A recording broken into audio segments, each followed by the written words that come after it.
Իդեպ ազգային ժողովի նախագահ Ալեն Սիմոնյանը վստահորեն պնդում է. 5 րոպե հետո խաղաղության պայմանագիրը կնքելուց հետո Հայաստանի Հանրապետության բնակիչները եւ Ադրբեջանի բնակիչները սկսելու են իրար հետ առևտուր անել, իրար հետ բոլոր հնարավոր ձևերով կոմունիկացվել եւ շփվել։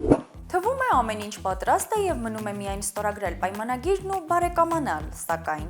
տևական ժամանակ է հայ արտահանողները բողոքի ակցիաներ են անում Վրաստանի դեսպանատան դիմաց, քանի որ հայկական բեռները անհիմն պատճառներով պահվում են Վրաստանի գեյզի անցակետում եւ չեն կարողանում հասնել Ռուսաստան։ Էկոնոմիկայի նախարար Գևորգ Պապոյանը նշեց, որ անձամբ կգնա Վրաստան եւ կհարթի խնդիրը։ Ոչ գնաց, ոչ էլ օնլայն շփումներով կարգավորեց։ Մեկ այլ բեռնատարների վարորդներ էլ այսօր բողոքում էին, որ իրենց փչացող ապրանքներով բեռնված մեքենաները շատ երկար են պահվում Վրաստանի կայանատեղիներում, մինչդեռ այլ երկրների, մինչև անգամ դատարկ մեքենաները 1 ժամ էլ չեն պահվում։ Հարց է առաջանում՝ մի երկրի իշխանություն, որը չի կարողանում Հայաստանի հարևան բարեկամ Վրաստանի հետ մեքենաների տարանցման հարց լուծել, ինչպես է պատրաստվում առևտուր անել թշնամի պետության Ադրբեջանի հետ։